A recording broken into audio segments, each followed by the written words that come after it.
And we are live, and I think that was exactly on time. I literally saw the counter go 2-1, bang on, like a pro was running it. But trust me, that was just a coincidence because I might be a professional podcaster, but I am not a professional producer.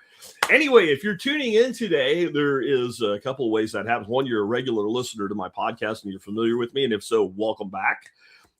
If you are watching this on YouTube, though, and it's not while it's live, if like you found this in video search or associated videos or something, you may not have really been looking for a podcast. I ask you to consider sticking around anyway. We've been doing this for 18 years and we're still here. This is episode 3814. So if you're a new listener, either soon after this was published or years later, check us out.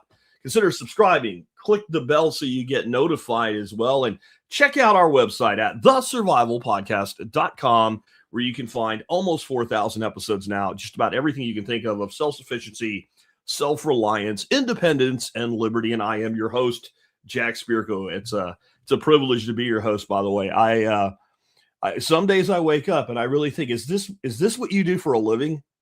And have you been able to do this for a living for 18 years? How crazy is that? I was just talking to a guy I reconnected with on Facebook who was a sergeant that I served with in the Army. He wasn't in my direct chain of command. He was kind of in the same platoon, but over in a different squad. So I didn't really work for him, but he was a pretty cool mentor. And his life's going pretty good. He's up in Idaho now. And, he was asking me about, what I'm doing now and all. And as I'm telling him, I'm thinking, this is crazy, really. I mean, every once in a while I sit and think about it, go, man. So I also want to say something. Thanks to everybody over the years who has listened and shared my show. And if you would continue to do so, I would appreciate it even more. All right. So what are we talking about today? Well, last week for my anchor segment in the Expert Council show, I talked about why I think we're about to see a complete resurgence in homesteading. Similar to what we saw from about 2008 when I started this show up through the mid-teens, but reapportioned over into more of the suburban urban settings. And the reason is that most of the people that live out in the country right now that want to do this are already doing this. But yet we are in a unique time in America where people feel more squeezed by pricing every day. You go to the store, it used to be the meat was expensive, but it was affordable, right? And the vegetables were cheap and really affordable. And now the vegetables are cheap and barely affordable, and the meat is ridiculous, right? It costs what for... I mean, I was at the grocery store the other day. I don't usually buy my beef at the regular grocery store or what have you. Except we want something like tonight. I might pick up some steaks or something. I just looked at ground beef. $8.99 a pound for like the shittiest ground beef you can buy. And I want to go off a different way with that right now, because sitting right in the cooler was big hunks of brisket that were trimmed down, either point or base, and they were $6.49 a pound. And I was looking at that going, boy, if I did need some ground beef right now, I have a grinder, and that's a hell of a lot cheaper. But anyway, you know what I'm saying? Like, everybody's pushed right now. And the other thing I think is there is a greater awareness now of health. I think that people are more concerned about their health now than they have been in the past. And I think even the people who were concerned about their health 20 years ago, the truth of what makes a good, healthy diet was largely confused, because you were supposed to eat 11 servings of whole grains and bread a day. And when you look at the old food pyramid before they changed it recently, it was basically the exact macrocaloric allocation as a bag of cattle feed, and you are not a cattle. People want to eat fresher, better, higher quality food at a time when the shit food is super expensive.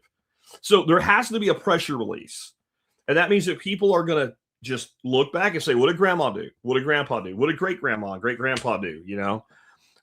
What did my great uncles do? That's what we always do. When we hit a time of crisis, we look back and figure out how to proceed forward. And then when we look at on the top of that, where do most people who can do anything approaching growing their own food live? They don't live out on the farm. They don't live out in the country, because, again, the people that are out there that want to do this are already doing this. The vast majority of people that have enough autonomy live in a single family home, and they average a lot between as tiny as 1/10 of an acre up to, a quarter, 3/4 an acre. And some even have what you would call a small acreage, like I do at 3 acres. But I'm not going to be running cattle, especially on my bro to last land or anything like that. I'm not going to be doing, a herd of, 25 hair sheep or something like that. In fact, I produce food far more like somebody with a 1 acre yard than somebody with a 3 acre piece of property. And so even the people with like the mid-size acreage are going to focus on the type of thing I'm talking about. But the vast majority of people in America, there's about 110 million owner-occupied homes in America, and probably 70 to 80 million of them have enough space to do something. And then you have this pressure on them against what they want in their lives. And you have more and more people working remotely where they can stay home. You've got more and more people reverting, not by choice, but by layoff, to single income families. That means somebody's home, right? Or, maybe the person that's home now can find a job, but it's part-time from home. And that just gives a tremendous opportunity. So that's why. And I already covered why. So now today I'm going to talk about what. Like, if you want to do this, or you're already doing it and you want to ramp it up, how do we apply smart design principles to growing food in the backyard? Because this is not the way I thought. If I go way back to like my first gardens, not as a kid with my grandpa, but as an adult, I basically did what my grandfather did, except he had more land and more space for a garden. So I made little raised bed gardens and maybe planted one fruit tree. Like in my first home in Arlington that I ever bought, all the way back in the 90s, I put one peach tree in the back, and I put it just close enough to the fence that when it started producing, the squirrels sold all the peaches off of it, right? And then even my second home, the home I had in Arlington when I started this podcast, Arlington, Texas, that is, it was a little bit more, and it was a bigger piece of land. It was about 1/3 of an acre, but I wasn't doing all the things that I talk about now. It was when I started the show that I discovered permaculture, the principles of smart design. And by the time I was ready to really roll that out, we moved to our place in Arkansas, so I never developed that suburban lot. Today, I look back at that suburban lot and go, man, what I could have done with that if I knew what I know now. So I want to pass it on to you, so you have that opportunity if that's what you want to do. And if you're feeling this pressure, you want more food. So we're going to talk about that today. We're going to come at this from a standpoint of starting out and understanding tactics versus techniques and versus strategy. And what you need to be focusing on before you begin or extend what you already have is strategy first. Then we're going to get into interviewing yourself like you're your own client for design, so you get honest answers from yourself, because it's the only way you're going to do it. The only way you're going to do an appropriate design, not just for the land, but for the client, which is yourself. Some advantages on a small property. And then I'm going to talk about some basic things that you can do to implement your design after you have your answers. So again, if you're not a podcast listener and you were on YouTube just looking for some stuff people were doing in their backyard, you can find a million videos of people with raised beds going, look at all my food. But how do you design it so that it works for you? Some people are not going to want their entire backyard covered in raised beds because they have kids they want to play, right? They have dogs they need to leave out and things like that. Some people are going to want chickens. Some people aren't, because it's another thing that ties you to your home. Do you travel? Like, we're going to go through all of that today and more, and what to do and how to do it. So please stick with us if you're new around here. And again, please consider subscribing to my podcast. If you like your content in audio form, but you're watching a video, I'm on Spotify, I'm on Apple, I'm on Fountain, I'm on Value for Value, I'm on Pocket Cast. If it exists and your podcasts are there and I'm not there, tell me and I will make sure we're there. I'm even on Amazon. I don't even know what it's called, but Amazon has podcasts now. I'm there. So anyway, with that, let's go ahead and take care of our sponsors of the day before we turn into our main subject today. So do you know that it would probably be easier for me to tell you the people who aren't spying on you than the people who are spying on you when it comes to using your phone and your mobile devices? Because everybody spies on you. The app maker spies on you. That's why the app's free. And when you pay for the app, they still spy on you, right? They just maybe spy on you a little bit less because they have another revenue source there. Your carrier spies on you, and your device manufacturer spies on you. And then all the ISPs spy on you. What if you could make not all of it, but most of it all go away? Well, you can. You can make a simple decision to switch over to above phone and rise above with the best privacy phones, laptops, and tablets on the market. And there is a little, it's not much, guys. It's a tiny bit of a learning curve changing your devices over. But they give you a free 1-hour onboarding call with one of their above phone experts to make sure that you could do all the things. And if you get an above book, the laptop, I don't know about the tablets because I don't have them, but I have an above book. The thing comes with a whole suite of videos that shows you how to do everything. It's awesome. And you can still use a lot of the other apps and things like that you're accustomed to if you need them, if you can't get one in the free app store. Check these guys out. And if you're an MSB member, $75 off any phone at above phone. If you're a full price member of the MSB, that means it pays for 1.5 years of your membership fee with that one discount alone. Next up today is K9 Academy, located at k9academy.us. That's where Joel Riles, expert council member, by the way, multiple time guest on the show and good friend of the Spirko family, provides you with the education you need to be able to train yourself to train your dog. You thought I was going to say train your dog, didn't you? Dogs are easy. People are complicated. If you repeat the same process with a dog, the output is pretty much uniform across the board within the dog's capabilities anyway. Some dogs are, well, they're special, but even they can learn. The problem is the human who starts to apply human logic to what the dog wants. The dog wants strong leadership and clear instructions. That's what you'll get from Joel as he trains you how to train your dog at k9academy.us, where you'll enjoy every minute of your training and your training with your dog. And if you're like, I don't know, man, I just don't know if this is right for me. Is Joel any good at this kind of teaching? Sure, he talks a good game, but when it comes to like a course, hey, why don't you do this? Go to k9academy.us right now, register and sign up for the problem solving library. It's like a 5 or 6 lesson course and it's completely free. And that'll give you an onboarding experience. And then I guarantee you're going to want to move on over and take the basics course. And then you can decide if you want to do anything more advanced than that. But the basics course will make you a better dog trainer. You know how some people are like, that guy's a dog guy. I can't guarantee you 100%, but it'll make you more that dog guy than not. All right, with that, let's go ahead and get on into this. I want to talk to you again today about the concept of suburban urban homesteading. And what I mean by that really isn't necessarily that you're in a suburb or in an urban environment or near a large town. Just most people will be, because that's where most people live. You can be kind of out in the sticks to a degree, but there's a small town and you still have the small lot homes all around it, right? Anybody's driven cross country, as soon as you get off the interstate, you know what I'm talking about. You're driving through a place and there's probably a 13, 14, 1,500 people living in this little town. And there's a lot of conventional homes with small lots there. So anybody basically constrained onto a small lot, consider that, mid-size acreage being 1 to 5 acres, and then a small acreage being 1 and down, and everything in that spread will work with this.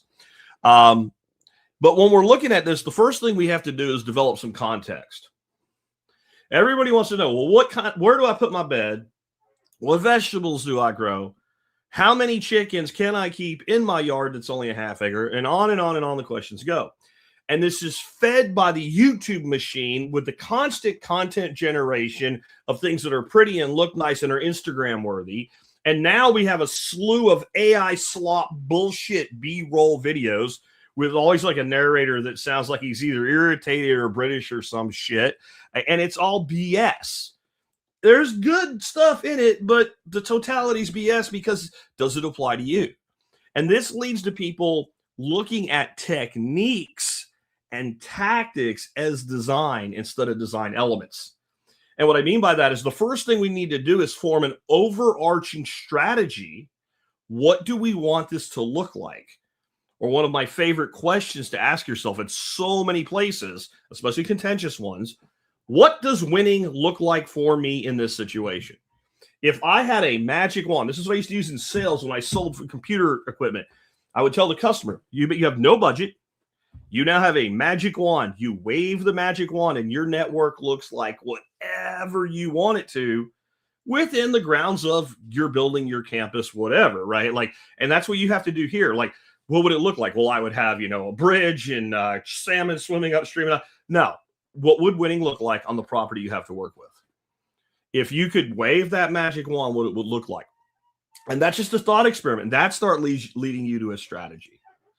And a strategy is what you want the overriding result to be, what the end goal looks like, and how you get there.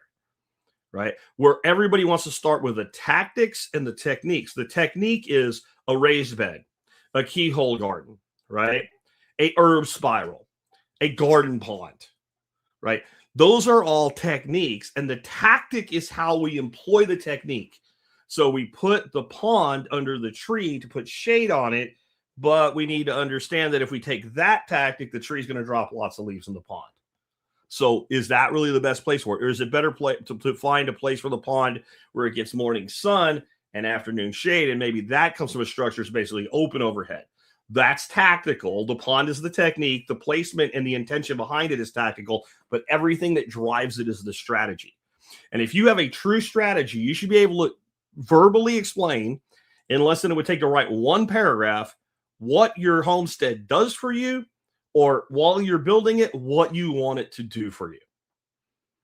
And if you can't do that, you don't have clear design. And that's where you have everybody going, I did the thing and it works sort of, but I don't like it now, because they haven't thought through it that way. And trust me, we've all done it. I certainly have. So the way we get there is we interview ourselves like a client. And I'm going to give you some questions that I would sit down with you if you could hire me to consult with you for your backyard homestead, which, please, for the love of God, understand you cannot do. I do not do consulting work. Okay. I need to take consultant off my bio. I haven't worked as a consultant for a very long time. And the amount of money it would take me to do some sort of consulting is not the kind of money you want to put in your backyard. If you want a backyard design consultant, talk to Nick Ferguson at homegrownliberty.com and rareplantstore.com. He'll be happy to consult with you on that. But if I were consulting with you, here's some of the questions, and not necessarily in this order. This is to give you an idea to create your own questions for yourself. But use these two. Number one, I would say, do you eat meat? You know, are you a meat eater? Most people, the answer is going to be yes. But then we're going to go down that rabbit hole. Well, what do you usually eat? How much do you eat? How often is meat a part of your diet? What percentage of your food expense is in meat? What type of meat do you prefer? I mean, the person looks at me dead in the eye and says, well, I eat red meat only, man. I don't eat chicken. I'm not going to tell that person to get chickens for meat. And in a backyard situation, I'm probably not going to tell you to get chickens at all. It can be done. Some people do it. I'll get an email today about something. I tractor a flock of 25 chickens in my half. Yeah, okay, that's fine for you. For most people, like, if you know why you're doing it and it fits your strategy, that's great. But for most people, the vast majority, the middle of the bell curve, the 68, 74%, I'm probably not going to recommend chickens for meat at all in a homestead situation. I might recommend rabbits or quail, but the person that wants red meat only, we're probably going to focus on other things, because we're probably not going to put a cow or even some sheep in a backyard that's a half an acre, because the HOA Karens, even if there's no HOA, will act like HOA Karens and make your life miserable. And it's a tough thing to raise an animal like that in a backyard. So there's a lot of ways we can compensate for that, but that's a good place to just get an understanding. How important is this to you, and how realistic is it? And would it be worth the effort to fill the gap? And you can do that with all these questions. The next would be, do you want to care for animals that must be killed to utilize them? Because I get emails all the time. Jack, I finally got a place. It's not that big, but it's 3/4 of an acre, and I want to do all the things. I want goats, and I want sheep, and I want... No, you don't. No, you don't. But before we even get to carrying capacity of the land, how comfortable are you with taking a fluffy little bunny and breaking its neck, pulling its skin off, yanking its guts out, feeding them to the dog, and cooking it? And it's okay if the answer to that is not at all. But then don't go down that road. That if you're going to own bunnies, you're going to own bunnies for manure only. You need like 1 or 2 bunnies, and they'll make all the bunny poop you need to do all the fertility stuff you want, and they can be pets with a positive byproduct. But we're going to get into animals more in a bit about whether you really want to do this or not, especially in certain situations. But there's a lot of people. I know people, they're fine going out in the woods with a rifle and taking a rifle and seeing Bambi stand there with his pretty horns and look at him and boom, and Bambi's dead, and opening them up with a pocket knife and yanking their guts out and leaving it for the coyotes, dragging his ass back to the ranch, hanging him up from a tree or from a rafter, skinning his ass, parting him out and eating him, but they don't want to kill an animal that sits there and looks at you. I understand.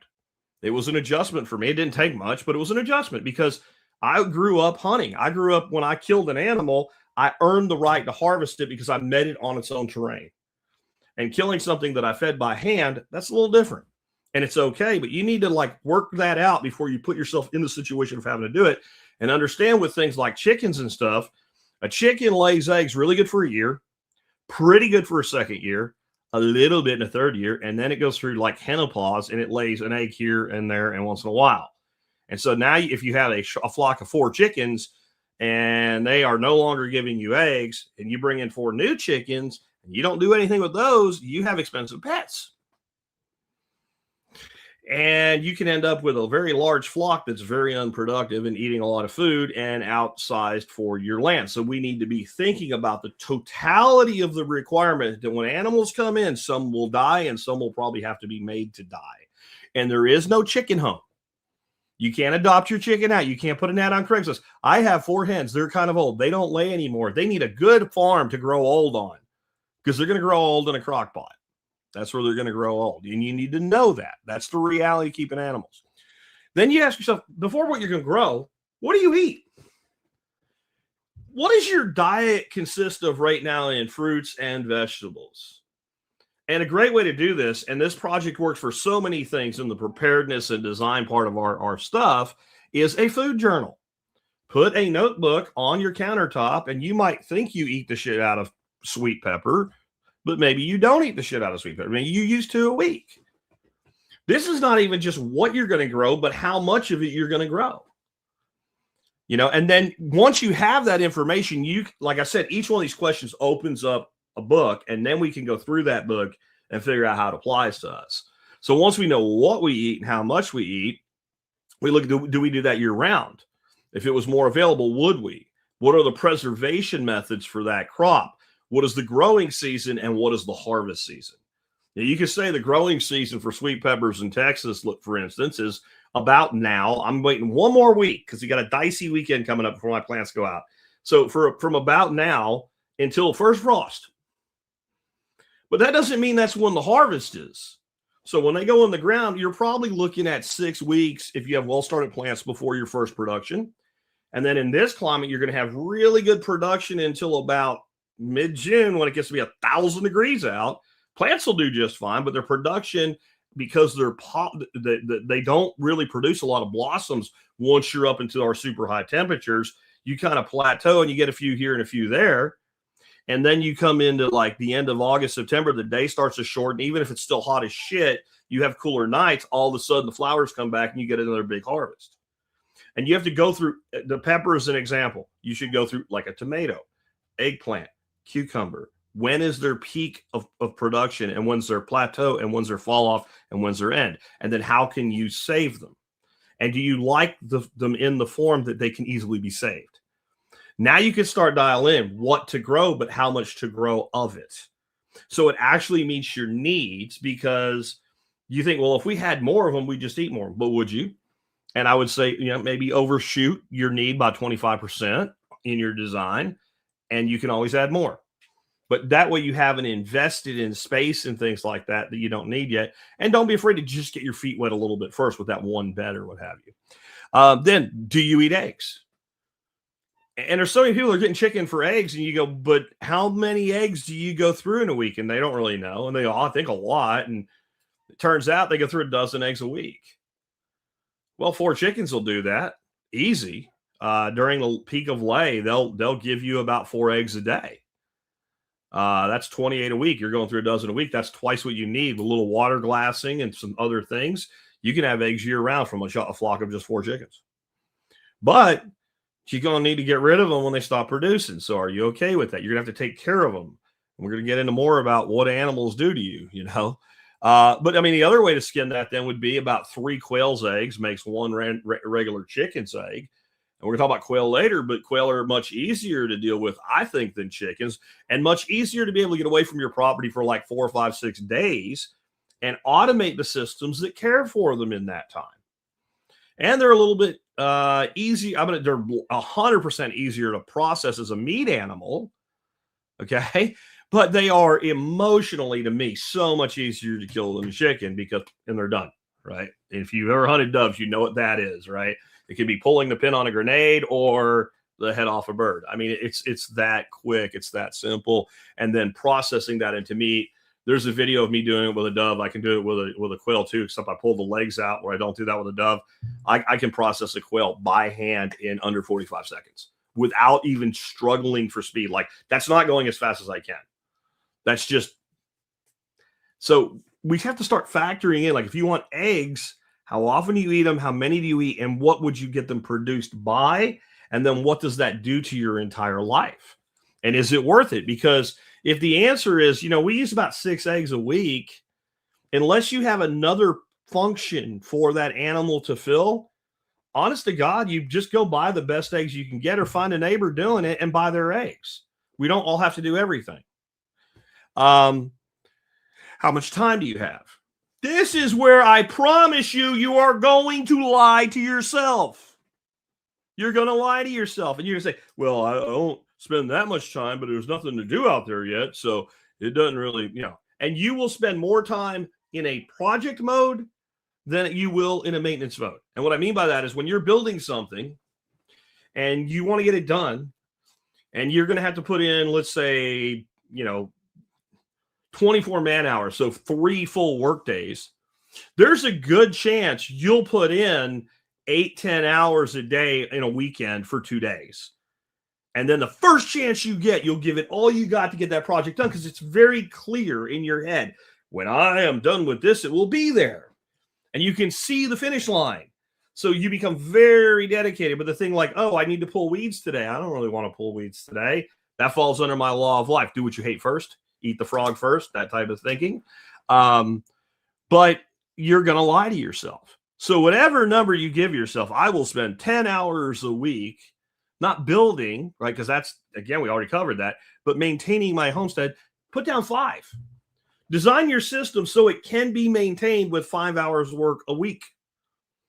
And then if you really do give it 10, once you have it humming, you can say, all right, I could add more production, and that will add another hour a week of maintenance. And you decide that. And that way you start to get a very clear understanding. What is the value of your time? What do you think your time's worth? It's not necessarily what you're paid. What is your free time worth? What is your non-job time worth? Your non-in your business time worth to you? And are you getting that ROI that makes it worth the effort? And then you can throttle up intelligently. All right. Another question I would ask you is, do you eat fish? Because if there is a way to grow fish on your property, they are the least maintenance thing you can do, especially if you put in some level of backup on whatever keeps them alive. So on a property this size, property like mine as well, you're probably going to be using some sort of pump or an aeration system or something for fish. So if you were to do something like have an electric pump with a solar backup, or an electric pump with solar backup for an air compressor, and the air compressor on a discharge that dropped a certain amount of aeration into your pond every day, whether the power was on or not, then you could go on vacation for a week, and literally the only thing you need is to make sure your pond level doesn't drop too much. That can be done with a float valve plumbed to a reserve, or having enough capacity that you can make sure it's full when you leave and come back, and maybe it's down a bit and you fill it back up. Because if your fish are not fed for a week, you know what happens to them? Absolutely effing nothing. Nothing. They're fine. I feed my fish when I feel like it. I feel my fish when it gets warm enough out and they seem active enough that they're going to eat all the food. And they do fine. And I've got catfish swimming around in some of my ponds that are literally 12 to 13 pounds. Heads bigger than mine, some of them. And they're just fine if they don't eat for a week. Fish are close. They're not a reptile, but they're closer to a reptile than a mammal in so many ways. And when they're not eating, as long as it's not in that heavy early growth stage, they just kind of chill until the food becomes available. Because when you live in a pond or a lake or a river, there's not always something to eat. That's how fish work. That's how they biologically evolved. So if you eat fish and you like fish, we're going to work at considering that design element. If you're like, no, we don't eat fish. We just don't. I'm not going to say we might not do some aquaponics or something like that. And in that case, we would probably throw the most bulletproof, easiest, highest ammonia producing thing for the cheapest that we can get in that system. Goldfish from PetSmart or Petco. They'll cost you 20 cents a piece. You can throw a shitload of them in there to cycle the system, and you'll expect half of them to die as the cycle peaks, and they won't, and you'll end up having to probably cull some out anyway and bury them in the ground as fertilizer spikes. And if any do die during cycle, you can do that. But I wouldn't tell you, hey, let's go out and get some fingerling catfish if you're not going to eat them. What's the point? So be honest in your answers. Again, really be honest with how much time you have. And then, do you travel? And do you like to travel? Are you a person that wants to take 2 vacations a year, 10, 14 days each? Bro, it's difficult when you have animals. You don't need somebody to come get your mail, make sure the doors are locked, every other day, and make sure the cat's bowl is full. No, you need somebody that understands your animals. You need somebody to let them out in the morning if they get put up every night and then put them away at night. You need somebody to make sure they're fed and watered, make sure nothing's wrong. If you got aquatic systems running on pumps, you need them to check that every day. When you start bringing living things, and I mean things with a face when I say that, not living things like a tree or a grass, onto your property, there's a whole new level of responsibility. And what you end up with a lot of times is, yes, you can get somebody to do it, but generally you need somebody you're going to pay, and that's going to add to the expense of your travel time. So if you travel a lot, if you like to travel, and I don't just mean for work, I mean if you just like, every so often to just get away, if you like the freedom, hey, I could take 1 vacation day this week, and we already have Monday off, and that's a 4-day weekend. Let's get in the car and drive 3 hours away and go have hang out in the state park or get a hotel room up in the other place or whatever it is.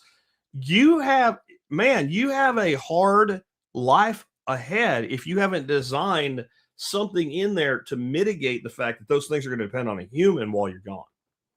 This is one of the reasons I like fish and I like quail. You can put quail in a stack system. You can put a feed hopper in. You can put a plumb in a water with drip, and all you come home to after 4 or 5 days is a shitload of eggs. They'll be fine. You try to do that with chickens. There's some ways to do it, but it's a lot more work. It's a lot more work, and it takes a lot more thought to get it done. You do it with fish. Again, the fish, as long as the water stays full and air stays in the water, fish don't care. They'll be fine. Throw a bunch of minnows in before you leave, and that'll feed your fish until you get back. And then what else can you come up with? I mean, really sit down and get into a third-party imaginary mode. Think about it this way. And I tell people to solve problems this way all the time. If you have a person that's a problem or a question in their mind. Do I take this? It doesn't have to be gardens and homesteading. Do I take this new job? Do I fire this employee? Do I hire this employee? Do I promote this employee? Do I try for this promotion?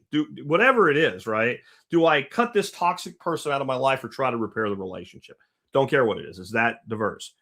You have to sit back and say, if I wasn't me, if this was my friend, and it would be better like my associate, somebody you like, but you're not emotionally as much attached to, very dispassionately, but I want this person to have the best experience possible. I care about them enough to feel that way. What would I tell them? And come up with and answer all these questions as though you were a third-party interviewer. I would also tell you can use AI to help with this, but never 100% trust artificial intelligence. That's why we do courses on artificial intelligence. So you learn how to use it responsibly. By the way, we're probably about a month from reopening registration for the next round in the AI entrepreneur class on how to build business. Just a mid-show announcement there, right?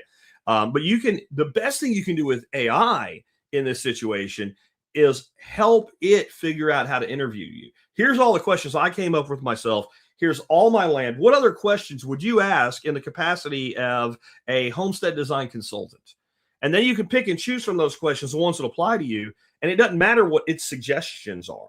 It matters how you answer them. Then you can compile all your answers, and you could dump that back into AI, Gemini, ChatGPT, Claude, whatever, and say, what are your recommendations? And then they'll just take them, go through them and formulate your design with as much information as possible. That's how you can integrate this new technology into this ancient pursuit of growing food in your own backyard.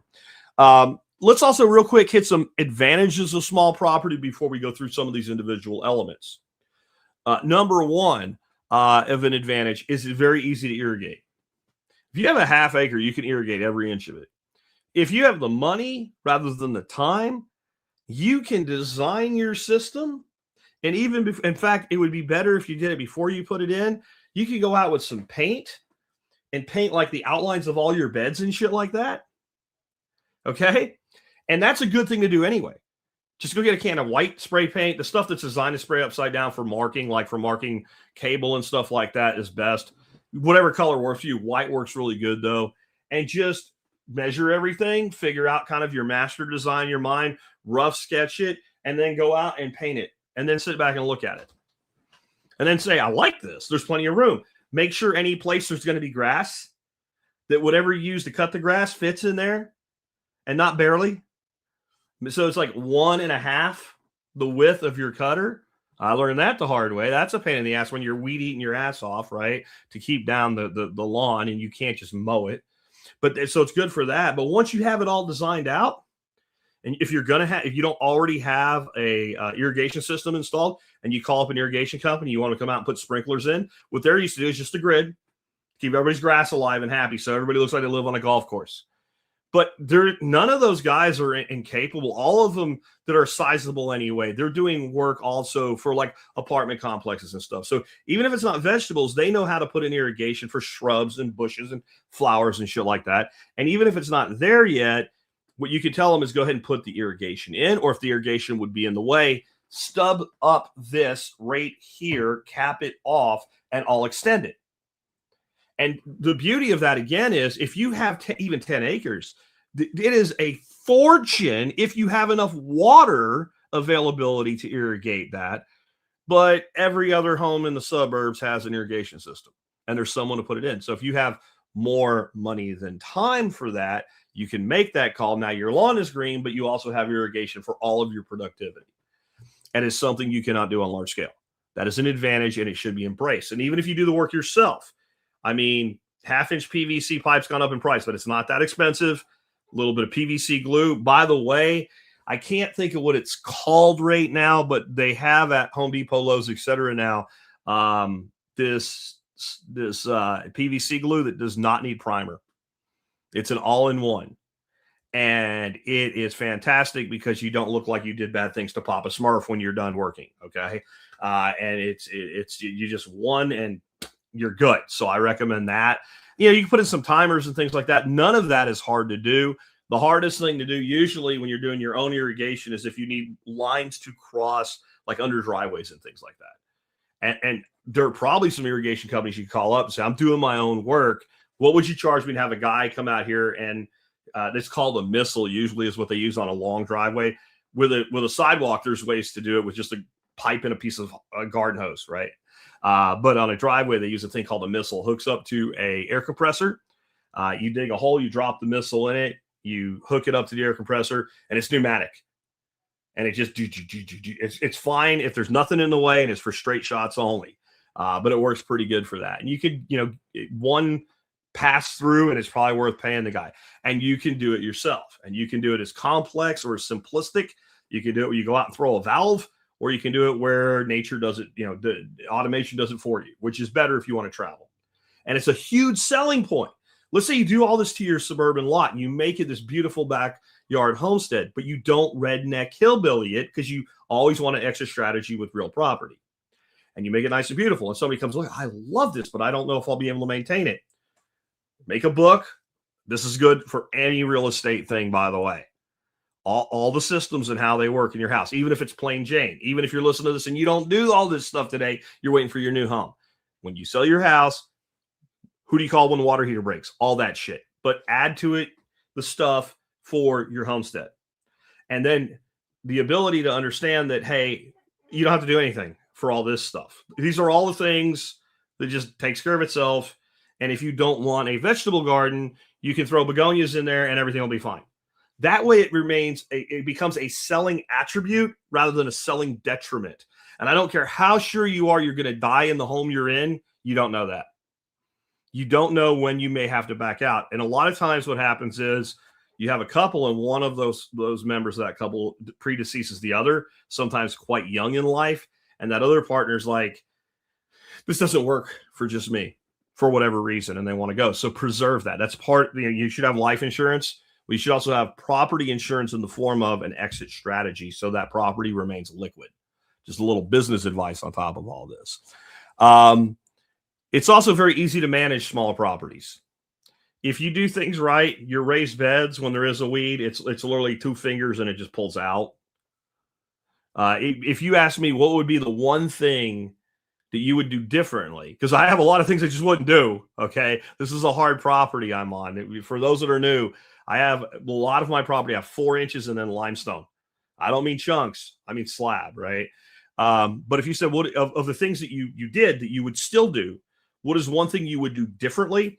Every raised bed I put in, I would have gotten the heaviest weight woven geotech weed blocker fabric there is, so that it would lay out with a footprint of at least 2 foot beyond the edge of my raised beds.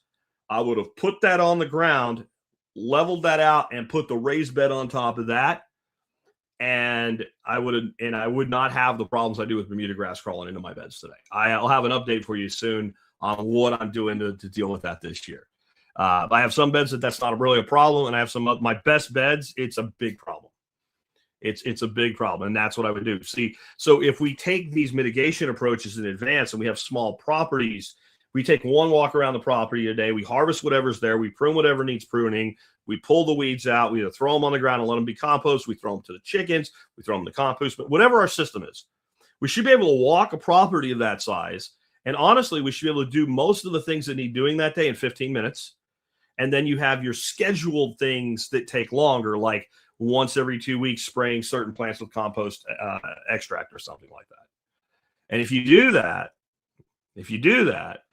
you have a very easy to manage system. And then you can make a little video of how you manage your system.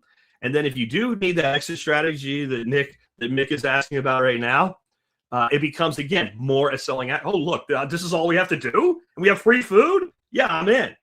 Right? I'm in. And you can't, you should always have an exit strategy. You absolutely should. But you can't overthink that, because if you do, then you can't do anything. You go to put a pool in. Well, some people want a pool, but some people don't. But some people want one. But I've heard that from real estate agents when we've sold houses. Well, you have a pool, and that's really not the advantage you think it is. Yeah, it is for the people that want one. And in 2 instances, we know the pool sold the house. So don't give me that shit, right? You have to think, is there a large enough market that this attribute actually makes the house more saleable? I don't care if it sells to Frank or Tom. I care that Frank or Tom buys it with my exit strategy planning. Next, it's easy to shade some spots. It's one of the greatest things in the world, especially if you live in the South, the deep South, the heat, the intensity, where you get these days where it's not, when I lived in Pennsylvania, we got some days in 100-degree weather. We got a lot of days in the high 90s. What we never got, though, was 12 hours of freaking temperatures above 95. Like, the temperature goes up and it goes back down. July, if you're, a little bit up in elevation or whatever, 8, 9 o'clock at night, it's really nice, even if it was humid and sweaty as shit during the day. And then by the time the sun goes down, you might be putting like a long sleeve, flannel shirt on or something. It's a little chilly. Feels good. How did it happen here? I have seen it hit 105 here at 6 o'clock in the evening, and it's hotter at 7:30, 8 o'clock. And on those days, I've seen it still be 99 degrees at 1 o'clock in the morning. And so when you have that, you need a certain amount of sun for that plant to photosynthesize. But then you need shade for it to rest, especially in the later part of the day. So that can be accomplished with things like 30% shade cloth. That just mitigates it. And you can easily set that up. Or you can use structures, trees, fences, make shadow maps during the peak of that time and figure out what should I plant where. That's really easy to figure out. There's one negative on these smaller lots. if you have too much shade, it can be really difficult sometimes to open it up.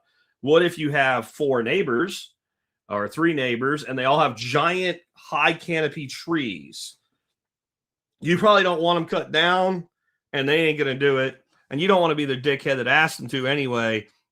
And if that just happens to put your entire backyard in shade, then there's real no option there to open that up. And you have to think differently. I won't get in exactly what to do. They'll be like, grow mushrooms. Yeah, if you like mushrooms, grow mushrooms. But you can almost always find some places to grow some things, and maybe that's more of an animal-based system that you have there, with more of a forest garden approach, plants that do well in dappled shade, forest herbs and medicinals and things like that. There's always something you can do. Another thing is, because of all the buildings, the shade, the open areas, the wind blocks, right? The fact that there is microclimates galore on an urban or suburban property. One of the coolest things you can pick up to learn more about your microclimates, and I have these for available on my website with an Amazon link, is an E-Tech City thermal gun. And it's just a little temperature gun, and they sell for about $20 to $30 depending on what the price is that day, because they go up and down. And you point it at something and you shoot a little red laser beam at it. It bounces back. It tells you the temperature, and it is amazing. You go from one place and you shoot the ground and it's 107 degrees, and you go 4 feet over and it's 92 degrees. It's still warm. That is a massive difference. And then you go around behind the back of the tree, it's 78 degrees. Shady, cool, sunny, warm, sunny, blazing hot. Different tactics. What might go there? Well, and then you got to get this over time too, as it changes, right? But if that's average, then maybe, a plant like a tomato is going to do real good in that sunny, warm area. An herb like rosemary will handle that scorching heat, and something that likes the shade and coolness and it gets enough sun back there, like maybe some greens that normally bolt in your heat, might do well there. Or something more of like like maybe you put you go into the woods and find ramps, and you plant ramps in that area, and then you get one harvest a year and you have wild ramps growing in your backyard. There's always something. But the microclimates are only an advantage if we identify them and we make them part of our design. So when we have that kind of map of the property, the idea where beds go and everything, we should also then look at solar aspect, how the sun tracks throughout the year. You can get an app for free on your iPhone, Android, etc., called Sunseeker, and you can set the dates, and you can see on June 21st, which is the longest day of the year, where your sun tracks. December 21st, 20th is when the shortest day of the year, and everything in between. And you can also just do simple things like put some sticks in the ground and map your shadows and understand where everything changes. And then when you put all of that together, you get a much more holistic idea. And you don't have to get analysis paralysis with all this. I'm just saying to think about it. And you're just going to make smarter design decisions, smarter placement decisions in that design. And you're going to make them appropriate to your lifestyle by interviewing yourself first. See, this is what a consultant's going to do. And you can either pay the consultant, whose chief job is going to be to act like a prosecutor and make you not lie to yourself, or you can be honest with yourself and you can come up with really great design on these small properties. And if you put design elements in and you always think, but what if I decide I don't like this here? How would I move it? You're going to be a little more careful before you implement it, or you're going to implement it away. And when you go, yeah, I don't like that bed there, it's kind of a pain in the ass, but I guess this fall we'll pull all the soil out of it, we'll move it over here, and we'll refill it. If you don't think that way in advance, you're going to do things that are completely permanent, that you have no choice about, and you're going to call that what? Like what I did with my beds, without the bottom blocker, a type 1 error. And that means different things to different schools of thought, but in the world of permaculture regenerative design, that means a decision you made that you regret almost from the moment you made it forever. It's either impossible or cost not effective to go redo. So you want to avoid those. If you can change something, it's easy to change. great, you can do that. If it's hard to change and you get it wrong, you'll wish forever you didn't do it. And someday you might even bite the bullet and do it anyway, even if it's expensive. So avoid that. And that's another good reason, like, to hire a Nick Ferguson. If you're putting a lot of money into your design, even on a smaller property, hire a Nick. You know, a couple $1,000 can save you tens of thousands of dollars. Because even on small properties, sometimes these landscape projects and all, there's a reason those landscape guys that own the companies drive those $80,000 pickup trucks. They didn't pay for it with their daddy's money. They paid for it with their client's money. Just keep that in mind. It can get very expensive very quickly, especially today's day and age with all the hardscape work.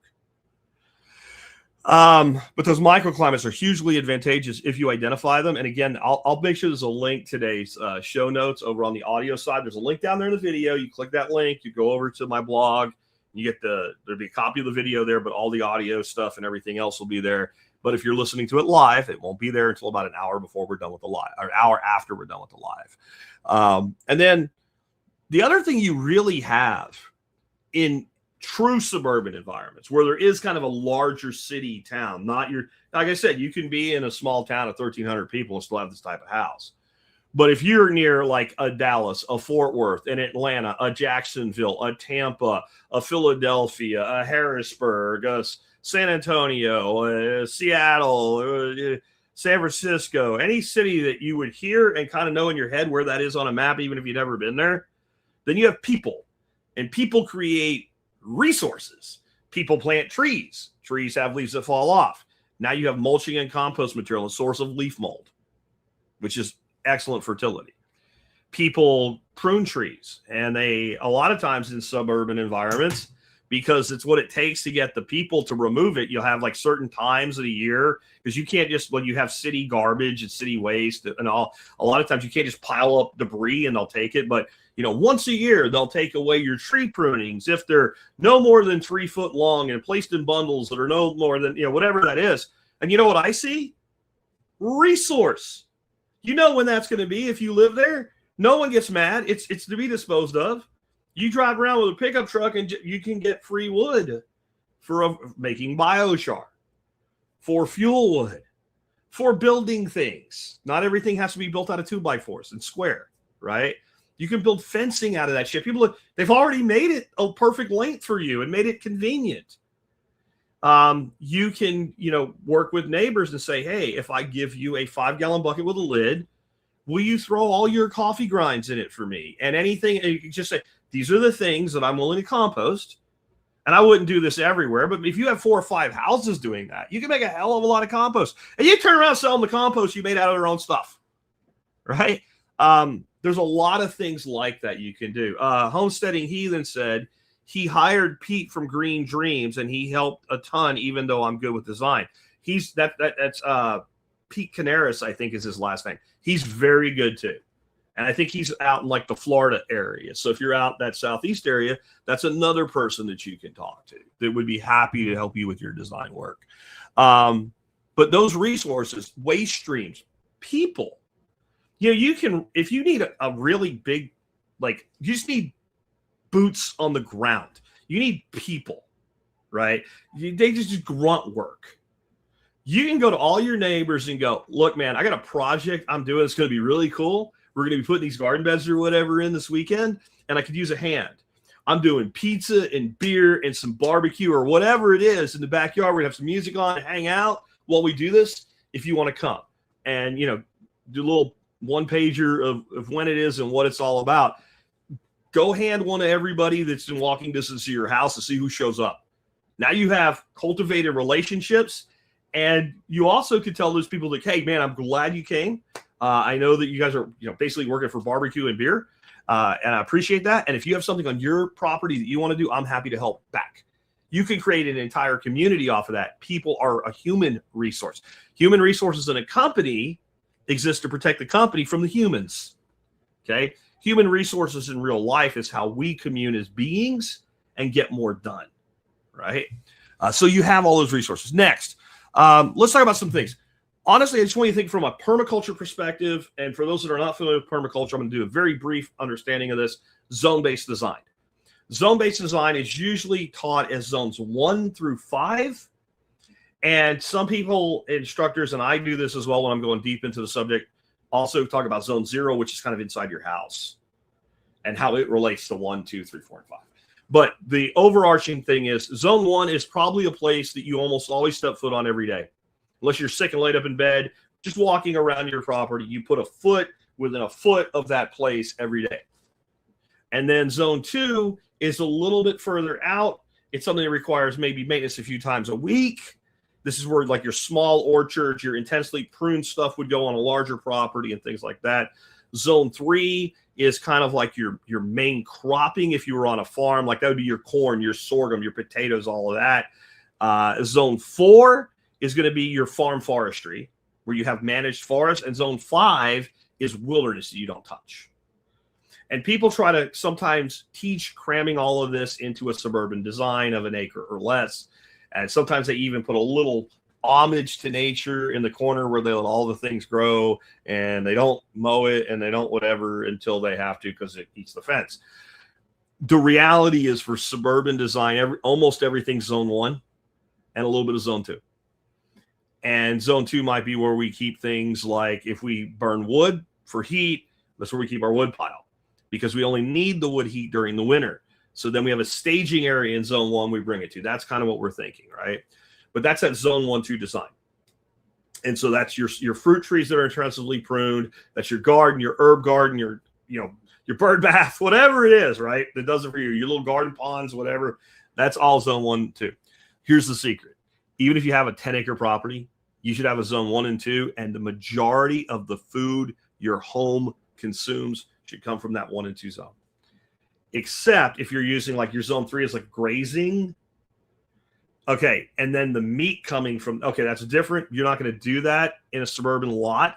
So that's out the window. So what I'm talking about is the things you can grow and you intensely manage. So everybody should do this anyway. Because you're in a small property, you're going to, because you don't have a choice. Because what happens is people get a big property and they worry about all the things way out there and they don't start with the design where they live. So when I teach people to design, what I say is walk outside of your front door, look down at the square foot you're standing in, look at every square foot that touches it and design that. Then keep doing that until you design all the way around the house. Then move out to your next circle and move out to your next circle and design each square foot. You're never going to do that on 100 acres or 10 acres. You can't. It's not possible. You'd spend 2 years before you stepped on every square foot and thought that way. In a suburban lot, you could make that walk today. You could think about it that way today. Go down each fence line, design your fence lines, come in, go back around, design that. Determine where you need open space for the kids to play or the dog to run or whatever. Where do you want pathways? And if you think about it that way, you're going to have a much better time doing your design work. Gardening is for everyone, but what are you going to garden? Well, for that, see answers to your questions. Your main questions were, what do you want to grow? You notice I didn't say that. What do you want to grow? What do you eat? What will you eat? How much of it do you eat? And so there's when once you have the garden beds in and you go to the box store and all they have are peppers, tomatoes, eggplants, and herbs, and those don't rate high on your list, you got to start thinking, what else can I grow? You need to think about, if you're going to really make a difference here, calorie crops. What are your calorie crops? So your best calorie production is eggs and meat and dairy. You're limited in what you can do with that. Now, I have seen people with a couple little dairy goats or so in a backyard. It's cute. They stink. If you're going to get milk and babies, you're going to have a stud, and billies really stink. So that's going to have to be an arranged encounter. So you probably don't want to do that. You can, but you probably don't want to. So your backyard production, most of your caloric production has to come from vegetation. And a lot of the things we like to grow are great for nutrition. They're great for flavor. They're great for taste. And they're great for saving money, but they don't put a lot of calories in the belly. So what can we grow for calories? Well, tubers are probably your best bet. Potatoes, sweet potatoes, things like that. Or high dollar items that we now don't have to buy. So now we can buy the calories from the store. That's the reverse engineer approach. So if you are fine eating lots of your calories in vegetation form and you live in the South, I recommend sweet potato. 1 10-foot by 4-foot bed of sweet potato. If you do it right, you can produce a massive amount of calories in there. There's no way you could ever match the caloric output with peppers and tomatoes and cucumbers. A cucumber has very little freaking calories in it to begin with, right? They taste good. I like them. And for me, I like that they're low in calories. That makes them low in carbs, but I don't tell you what to grow based on what my diet is. I want you to grow what you grow. So think about the calorie intensive crops that you can grow in those situations, if that's your goal. Or if you eat a lot of, salad greens and, peppers and everything else, you can grow that, and then you can take that off the food bill to a degree. And then you can reallocate that portion of the food budget over to your meat, for lack of a better term. There's also things that I don't really think are worth growing, especially in these environments. Now, I've had some people, they've come up with ways to do it, and it makes sense. But for instance, I wouldn't grow wheat. I wouldn't grow wheat in a backyard. Just wouldn't do it. Why? Because I can buy the best organically grown wheat, and I can buy it as spring wheat, winter wheat, red wheat, white wheat, hard, medium, whatever I want, and have a giant bag of it shipped to my house and have wheat. And I can grind it whenever I need it, and it'll pretty much store forever until I grind it. So why would I go through all the labor intensity required to grow something that I will always end up growing at a loss? Now, I had somebody email me and say, hey, you don't understand how little work you have to actually do if you put this little wheat area in. If you want to do it, go ahead. I'm saying for me. Okay, I don't think it, because then I got to thresh the wheat and I got to do all that other shit. You want to do it, go ahead and do it. If I was going to grow a grain, and I did a whole show on this, you can go to the survivalpodcast.com and put sorghum in the search bar. I'm sure you'll find it. I would grow sorghum. I would grow sorghum because I can start it really early in the year. As soon as I don't worry about it freezing, I can get it up. I can get a head on it. I can harvest that grain. It has as much nutritional value as wheat does, even though I have to do different things with it. And I can cut that stalk further down. And if I can either, I can use it and extract sorghum sap from it, or I can just compost. It's extremely valuable compost material because it has so much nutrient in it from that sorghum sap and all that sugar. But what will happen then with most sorghums, especially things like Mennonite, giant white African, things like that, it'll grow back. And it'll put heads on again. Usually when you cut it down, when it grows back the second time, it'll grow actually multiple stalks the second time. Now I'm going to get smaller stalks, a little bit smaller heads, but more of them. I have a second harvest. I'm going to cut all those stalks. I have beautiful mulch and let that mulch with all that sugar in it be feed for soil organisms. So I'm much more likely to do that because I'm looking at it from a standpoint of ROI. I only have so much space available. Probably not going to grow a ton of it in that suburban backyard, but you might. And small yard is subject, right? Because two people can have a half-acre lot.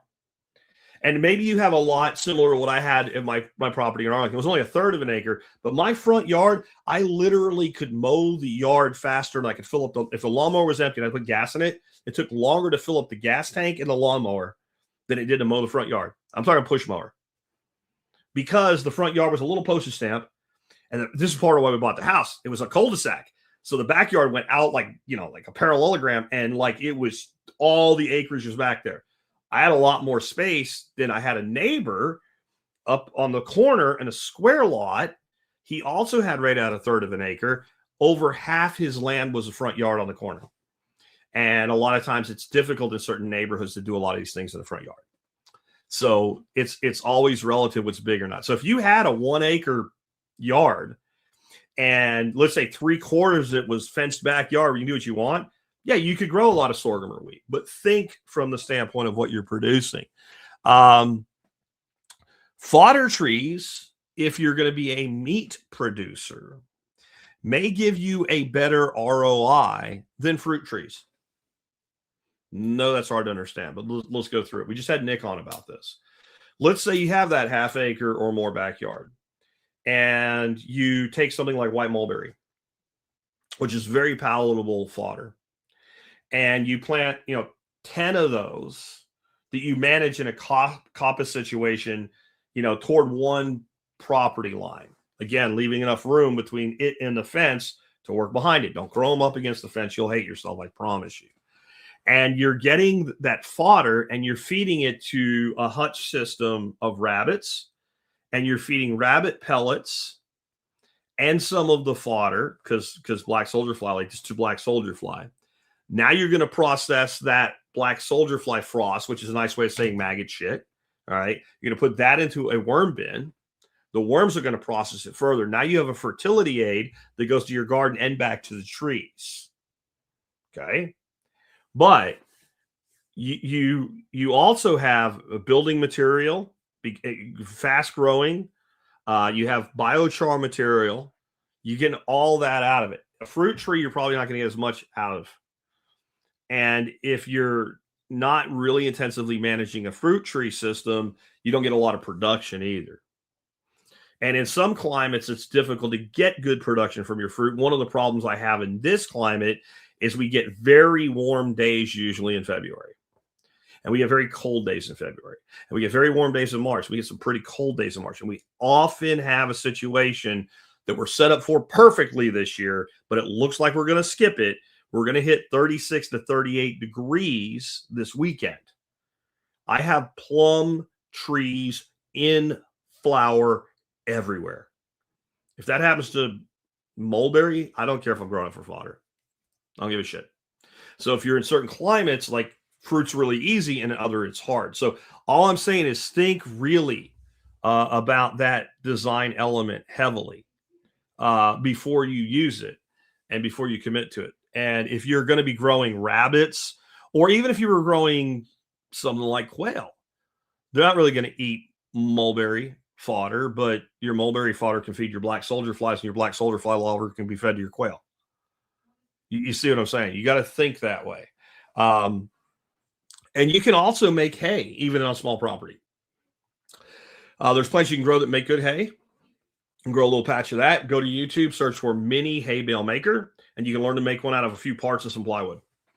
And then you can be feeding them that stuff fresh when it's available, and you can make small hay bales, and you can have hay for your rabbits through the winter if you want rabbits. Jack did not just say you should have rabbits. He said you should determine if you want rabbits, and then you should think of how do I make my land feed my rabbits. Okay.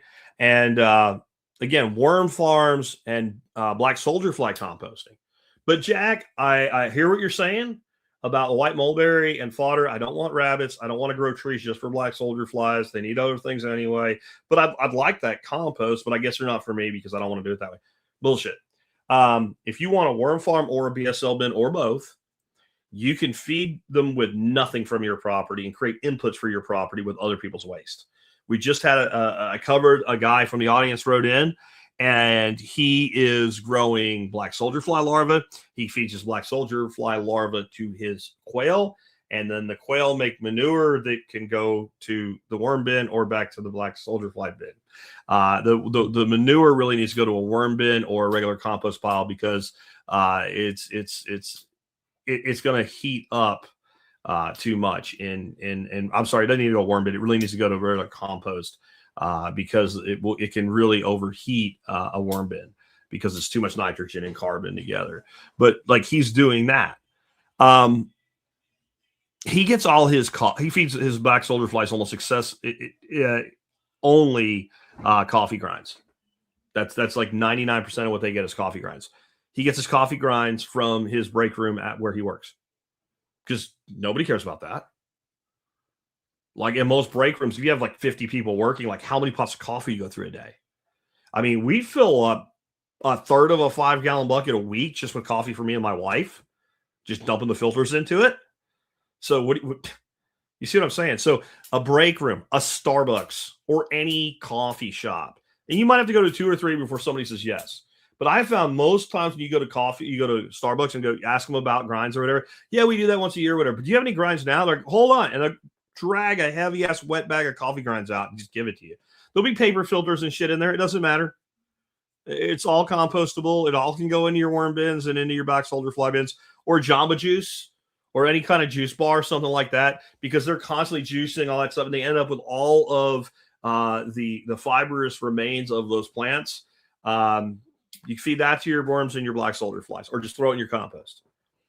And so there's ways to do all of this, and that's why you shouldn't do one thing only because you want to do the other thing. You should figure out the things you really want to do that have the outputs that you really want, and then figure out how to make those work.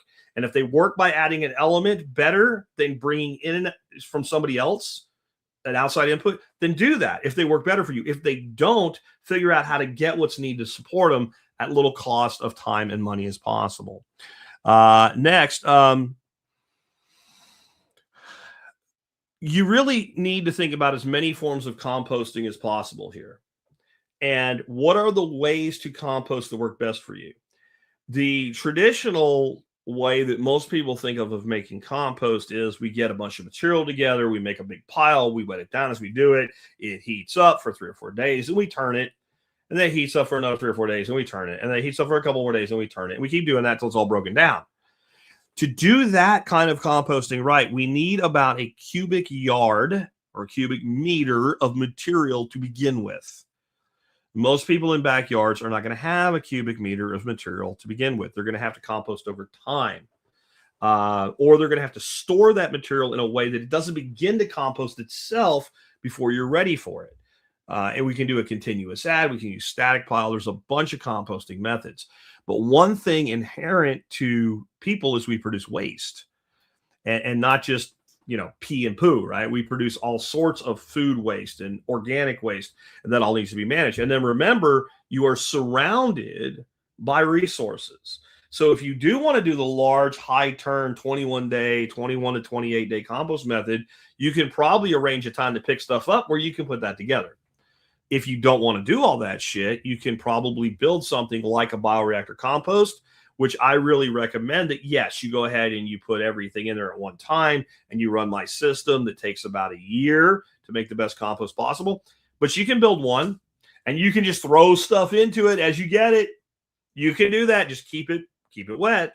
Be better you take my course, homefoodsystems.com. You can learn more about how to make this kind of compost.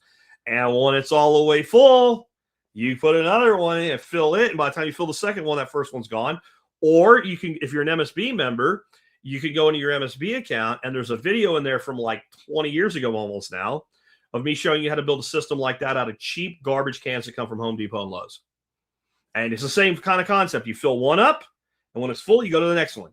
And you fill the next one up, you go to the next one. By the time the third one's full, first one's composted. You use the compost and start filling that one. There's a lot of ways to do this, but you need, compost is the number one friend you have in intensively managed systems. And you might want to bring in some Dr. Earth organic fertilizer or something like that in the beginning. But if you do this right over time, about 5 years into it, you have no need of any outside inputs. Learn a little bit about IMO and IPMO, which is using indigenous microorganisms both for pest control and for fertility. Build good compost, use lots of mulch, use the available resources that are in an area. And if you live in a suburban area, you should have to bring in almost nothing after 5 years of intensive management. And you should bring in probably the most your first year, and it should be declining all the way through. Now, if there's real deficiencies and you need to constantly address them for a longer, or it takes a little longer to get there, that's okay. But that should be what you're looking to do. Dennis Allen said, I made that trash can bin system and I still use it today. I bet you know how long he's been on. He probably made it back when I released the video, and he's still using it. It's just basically a piece of pipe. Certain places you put holes, rubber, the tough garbage cans that are about $30-$40 at Home Depot and Lowe's. And the beauty of it is you don't have to make them all at once. I did in the video, but really all you have to do is put one out, make one. You don't need to make a second one until it's almost full. So you can spread the pricing out over about 8 or 9 months, depending on how much waste you produce. Again, I really recommend that you focus heavily on composting systems, no matter what, but especially in intensively managed systems. You should really think about aquaculture and aquaponics and growing aquatic plants, both for fertility and feed for humans. There's a lot of plants that do really well in aquatic or semi-aquatic systems. What I mean by that is, for instance, Apius americana, which is the groundnut. It's a really great tuber crop, super easy to grow, shallow root system. It needs wet soil. Well, if we have an aquatic system and a pump, we can move things through a large wicking bed system that never dries out. That is from experience. I'm telling you, you can grow more groundnut than you know what to do with in that system. There's duck potato, there's water cathrops, there's water chestnut. There's so many things. Ipamera aquatica, which is Chinese water spinach or kangkong. There's so many things you can grow in aquatic systems. It's really worth considering. And aquatic systems in backyards bring in frogs, toads, lizards, and other predator species that are your allies in your garden. So I'm not going to talk a lot about that today. Just wanted to hit on it. Quail. If you told me my number one goal is meat and I don't want to deal with rabbits, what should I do? Quail. You can put in, let's say, 2 cages of quail, 2 grow out cages each. And I would put in 1 more cage, keep a couple spare males because occasionally females get pissed off and kill a male. And you can, whenever you want to, whatever time schedule permits, you can take some of those quail's eggs and you can hatch them and you can grow them out. And you can, from the time that egg hatches until you're ready to pop the lid off, right? Pop a top and process that quail into something delicious to eat. I recommend stuffed with jalapenos and wrapped in bacon, is about 6 weeks. In fact, you want to start your meat harvest at about 6 weeks and get it done by about 8 weeks, because your coal birds, which will be your older layers, once every year and a half, they all get popped atop because they're laying and their production is going to slow down. And you bring in your replacements 7 weeks before they're going to get their pops topped, and they get their pops topped and your replacement girls go in and they'll immediately start laying. It's never ending, perpetual meat that way. And how much? It's up to you. I mean, you can take it to the extreme. I know a dude named Brad Davies. We worked with him in the past. He has a single stack of cages in his garage in Detroit, Michigan. So cold climate, unheated garage. Everything's automated. He can easily leave for a week at a time. His best production year, at the last time I interviewed him, he did 1,200 meat birds in 1 year and something like 14,000 eggs. That's a little more intensive than I want to do, but it does tell you what's possible.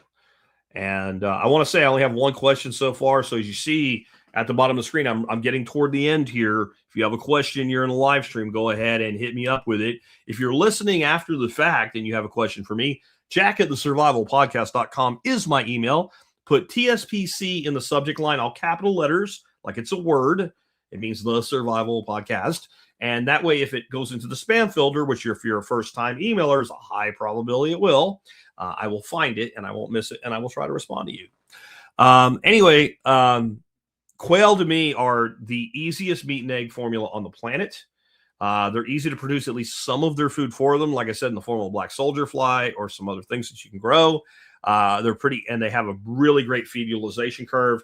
And because they can happily, and they do live, if you don't overstock the caging, they can happily live in small caging.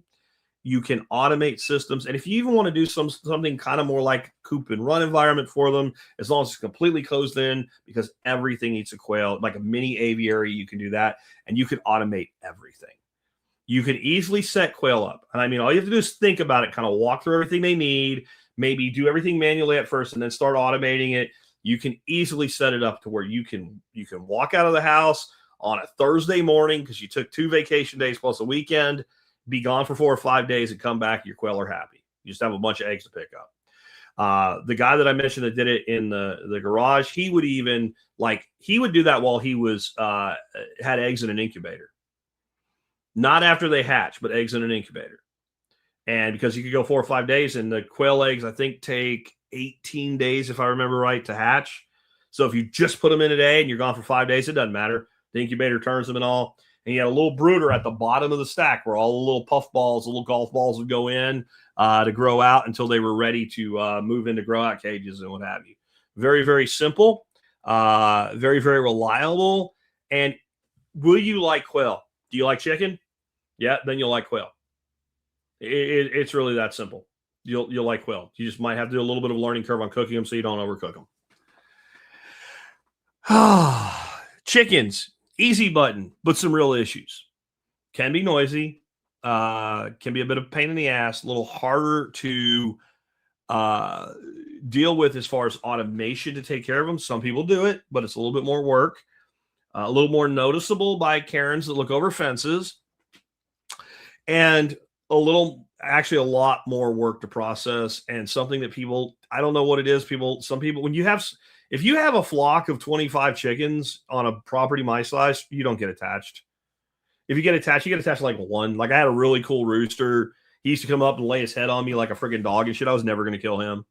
Like I ended up, when I got rid of chickens and I went to all ducks for reasons that I won't get into today.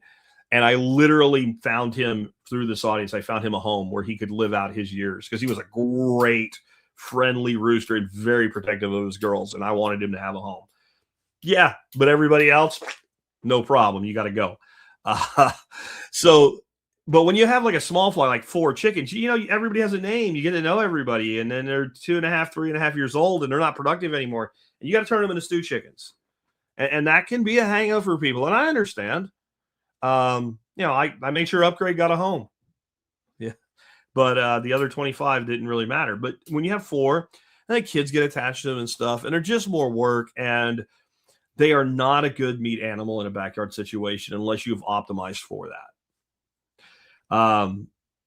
In general, the chickens we use for laying do not excel as meat animals. They're fine as a crock bird at the end of their life, but they don't excel. For that, you're looking at hybrids and specifically your Cornish cross and things like that, and using some sort of like a tractored system or something. If you want to do that, fine. But I wouldn't build permanent infrastructure for it. I would build a temporary chicken tractor. I would raise a dozen of them, and I would process them and put them away. And then I would be like, do I want to keep doing this? And you may very well come to the conclusion that you do not wish to. Okay. Rabbits are probably the most sustainable meat animal. The quail will be the easiest, but if you live in a place where grass and herbs and forbs and a couple fodder trees grow, I would always keep a bag or 2 of pellets on hand for emergency purposes.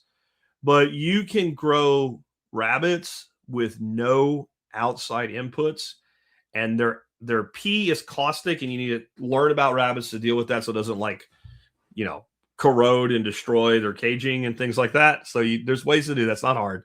But the poop is gold.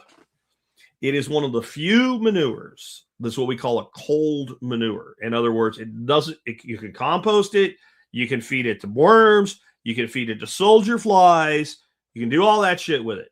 You can also take that shit and just put it on the ground in your garden and let nature take its course. If you do that with like chicken manure and things like that, it's what's called a hot manure. It's got too much nitrogen. It's too hot not to touch at that point, and it can burn your plants. So rabbits are the output is fantastic. The meat is fantastic, and the inputs can be minimal to zero, but they're rabbits. And there's some challenges there. Like I can tell you that I have a lot of people I know that keep rabbits in this part of Texas, and none of them are the happiest people I know in the middle of summer. And plenty of like my rabbits make it. They're fine, but they're always doing extra shit. They're putting ice bottles once a day in the cage for them. They have fan systems. They try to keep them in the shade or whatever. So it doesn't work. If you have an air, like the best things I've seen people do, they have like rabbitries, like an aviary, and then they say you have to bring the buck to the doe or the doe to the buck, I guess, because I've never kept rabbits one way or the other, because what happens is your doe can castrate your buck if you do it the wrong way and all. But that's in a confined small space. I've seen people put in, like a 10 by 20 rabbitry, and then it's much easier. But do you have the space, time, and desire for that? That would make automation a lot easier. And what I've seen people do that is really freaking cool for being able to manage their rabbits in the ground. They just take cheap igloo coolers. Now, when I say cheap, I mean 30, 40 bucks, like your standard size beer cooler. They bury them in the ground. Okay. They bury them in the ground, and then they can, like, they're outside the actual footprint of the aviary. And so without even going in the aviary, they can check on their does that are in there. But since they have these buried down in the ground spaces, they have places to get out of the heat. And that works really well for them. And you might have to do a little subterranean with your fencing to keep them from digging out. But if they have a lot of places to go, they don't tend to burrow out. So that if I was going to do rabbits, I would take that approach personally. Again, I think they're the most sustainable regenerative meat animal that we have available on small holdings. You should also think beyond your property, though. Is there a park with relatively clean water that has catfish in it? Okay, then I don't need to grow catfish. Is there a park that's overpopulated with catfish, especially something like our friend the bullhead, which is actually a great eating fish, no matter what anybody tells you? But all the fish come out of there are about 7 inches long, like they are at the little Karen pond that I call it down here. And because they think they're helping by telling people not to harvest, and they really need like a shitload of them harvested. But I can throw that into a garden pond and feed it some pellets and minnows, and at the end of the season, it's a perfect harvest size. So I can either be direct, hunting, gathering, foraging into my mouth or my freezer, or I can be getting a free stock that way. And that includes things like, if you have a place nearby where you always go to pick blackberries and you have a place where blackberries will work on your land, maybe you dig up some wild blackberry cane and plant it on your land. Just be careful because it's a bramble. It spreads. Do everything else you would do with a blackberry. But we can either forage, hunt, fish, gather from local resources for the people, or to then further grow out on the property. We should not ignore that because it's, again, you're usually close to some resources when you're in these environments, one way or another. Don't forget herbs are the hidden hero. Herbs are freaking expensive. Go look at what it costs to buy a little jar of dried basil or oregano, which is shit quality, by the way. Work that out to the pound, and it's like buying freaking dope. It's so expensive. And then think about, it wasn't really that much, and think about how easy they are to grow. So we grow tons of herbs: parsley, basil, oregano, rosemary, thyme. And again, this is back to your client intake you do on yourself. When you cook, what herbs do you use? And what herbs are best used dried? What herbs are best used fresh? And then that helps you determine what to grow and when to grow it. And to not overgrow things that really you just want to use fresh, and you're going to end up with just a massive amount. But there's other things we can do with that massive amount. We'll get there in a minute.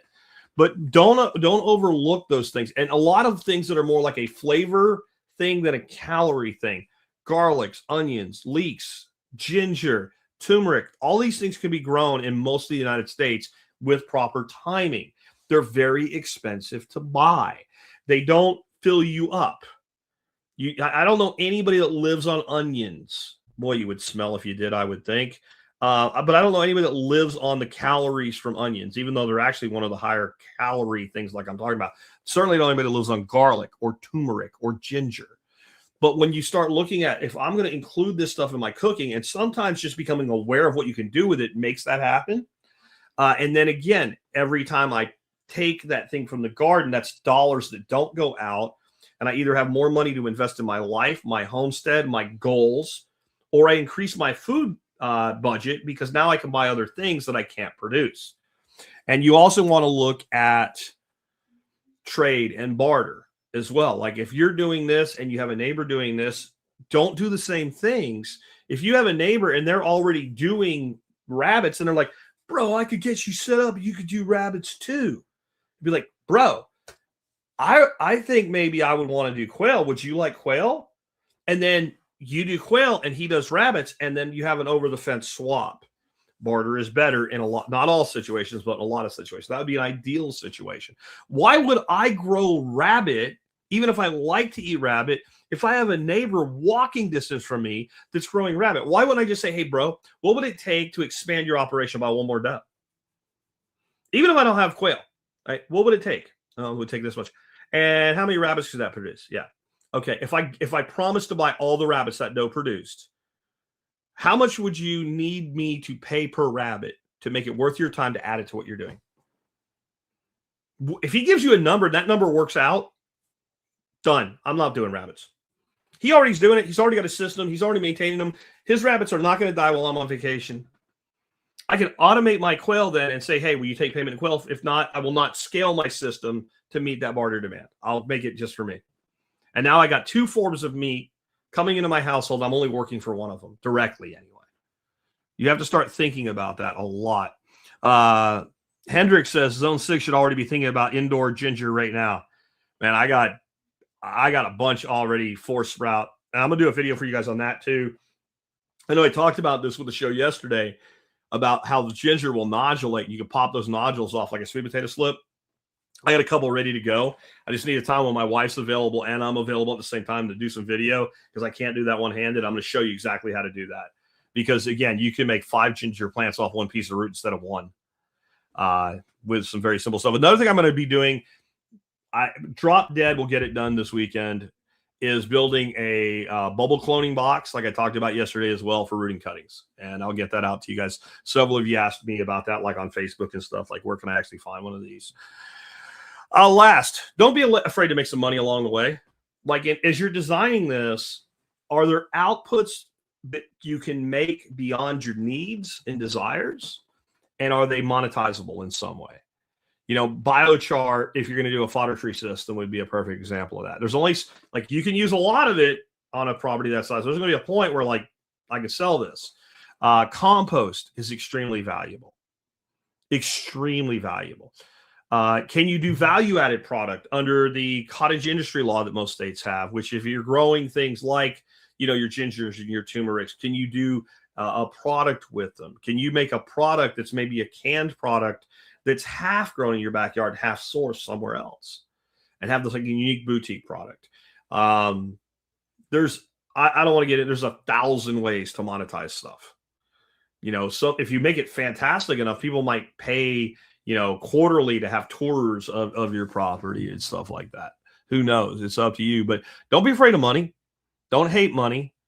And just know this, though. A lot of times people are really good at monetizing in their head, but not monetizing in the world. I'm going to make a bunch of this and people will buy it. Really? Are you sure?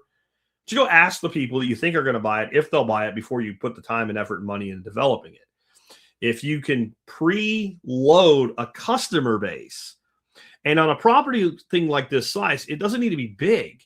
If you have 10, 20 people that buy stuff from you every year, what you really hope to do there is not make a bunch of money. But if you can cover the cost of all your inputs, then your food is actually free. The only thing you have into it is your time. And if you systematize it enough, you can minimize the time. Personally, I work really hard this time of year. This is when, you know, weed blockers are going down, plants are being produced, stuff needs to be planted, things need to be hardened off, things need to go in, the timing has to be right. And then, you know, a month from now, my work is pulling a few weeds when I walk out there, picking stuff that needs to be picked, and once a day going out to the garden and going, yeah, it needs water today, it needs 30 minutes, and turning all my timers and walking away. So that's how. No, Jake, I'm not answering your questions. Anyway, let's get into some Q&A here. This is your last shot at Q&A. I got about 6 questions because I just saw another one come up.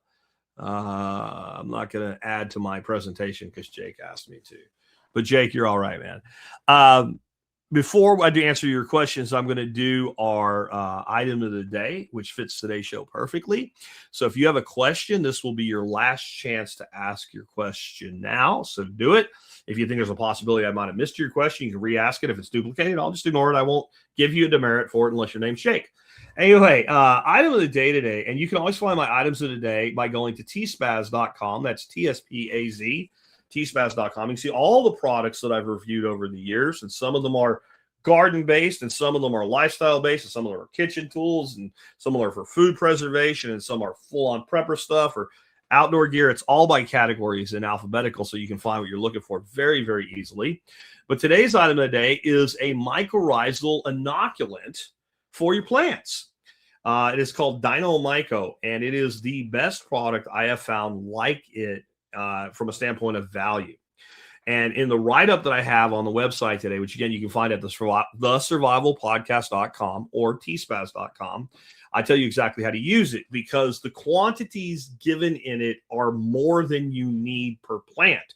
And if you use about 25% of that quantity, which is what I recommend, it gets super stupid affordable. So what are mycorrhizal fungi?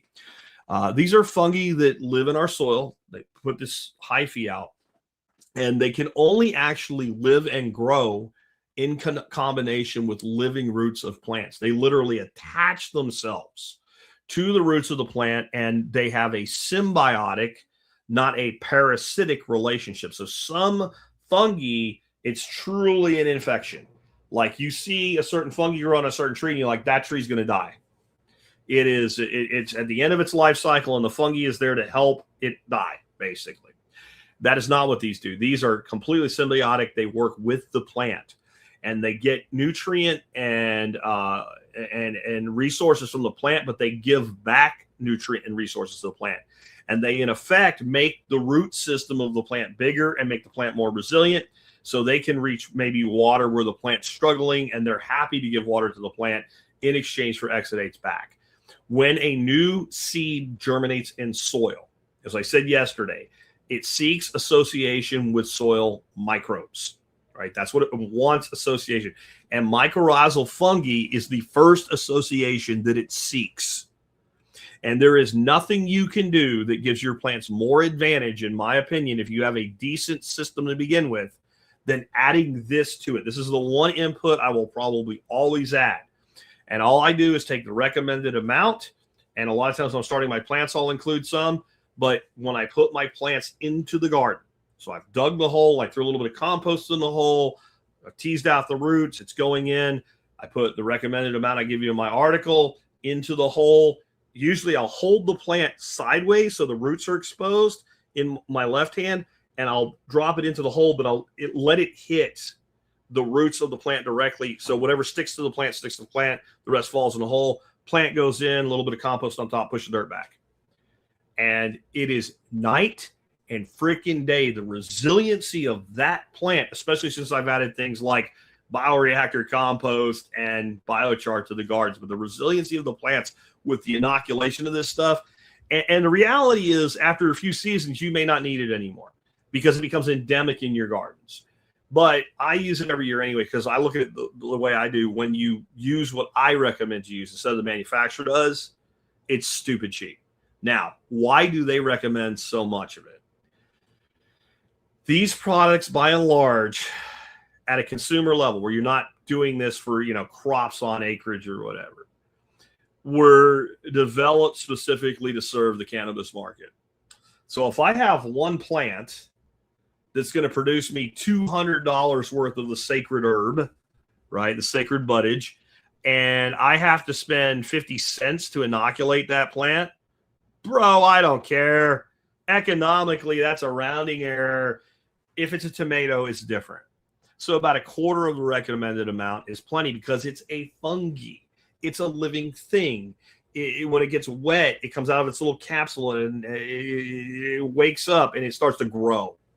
So I don't need a huge amount of it to get a good result.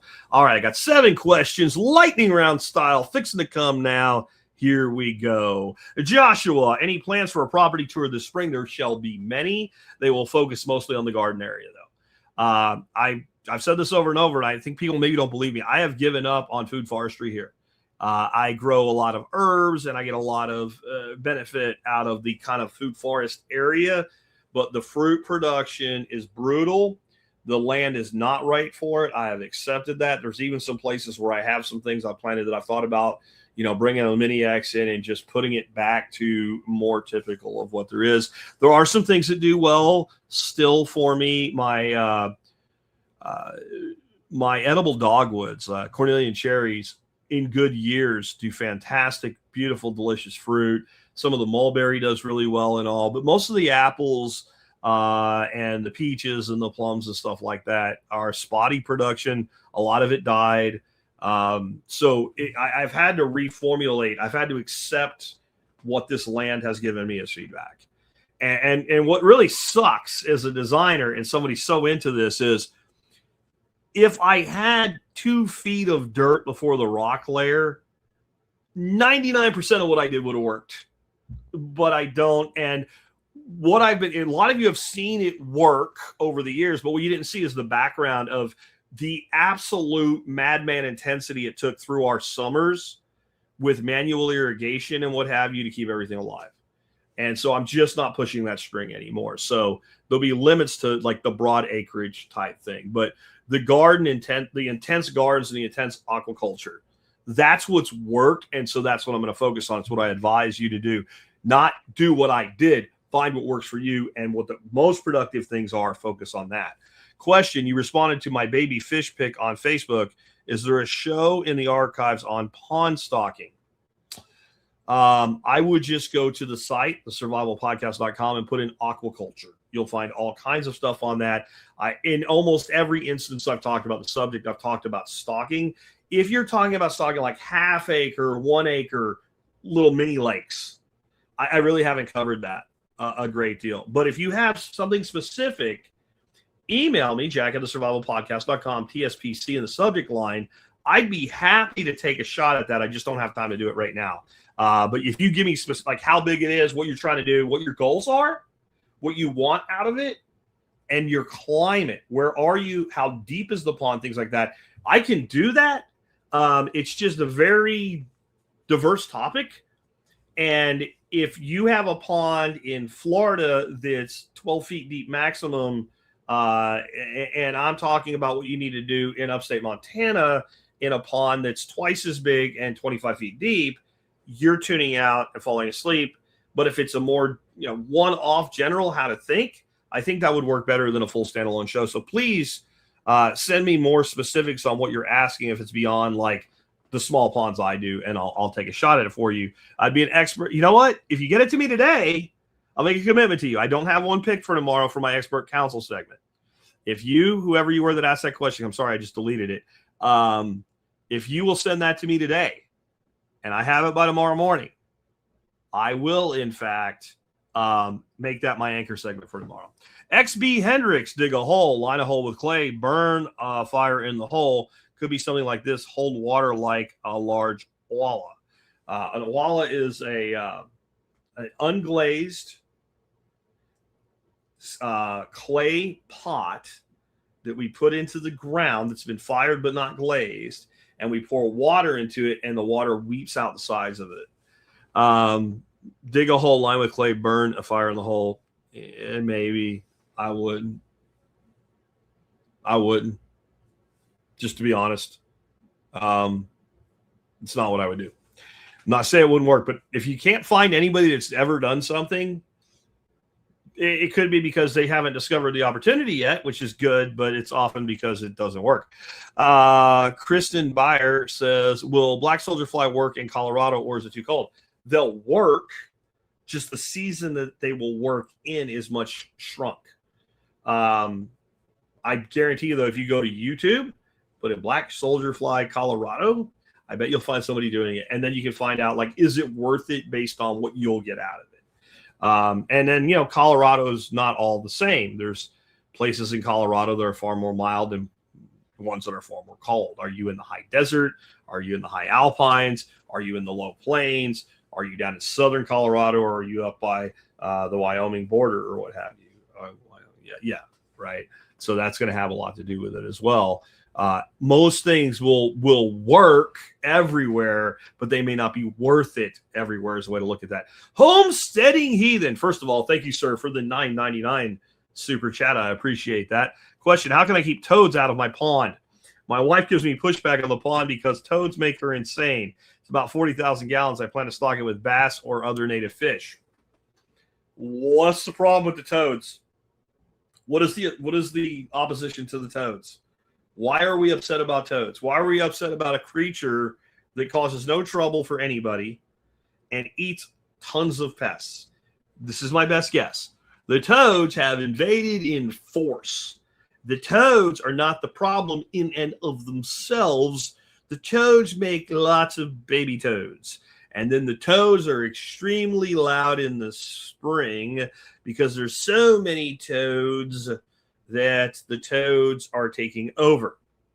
If you stock the pond, nothing tends to eat Buphus americana, the common toad, because they have a bufotoxin that comes out of their body, and even if it doesn't kill, it doesn't taste good. Every dog I have ever owned, and I've heard people say they have had dogs die from this, the cane toads. One friend of mine in Florida said the dogs their dog got really sick because it got high on the toad, and it kept holding the toad in its mouth longer and longer. My experience has been every dog I've owned, eventually they see a toad, they're very excited, it hops, it moves, I want to see it. They pick it up and they spit it out and they look at it and they're like, oh, what the hell is that? And then usually there'll be one more time. The temptation will come. Maybe that was a bad toad, right? And they take the second toad out, and then you show them a toad and they're like, yeah, bro, that's cool. You pick it up. I'm not doing it. And so the toad is highly predator resistant. Now, there are specialized predators. You know what likes to eat toads? Hognose snakes. Your wife probably wouldn't like them any better, and I don't know how to get a huge population of them around, but they actually eat toads. Their teeth are actually designed to pop a toad. So because when a snake tries to eat a toad, it puffs up. It puffs up so the snake can't get it in its mouth. I found one a few years ago. I posted pictures.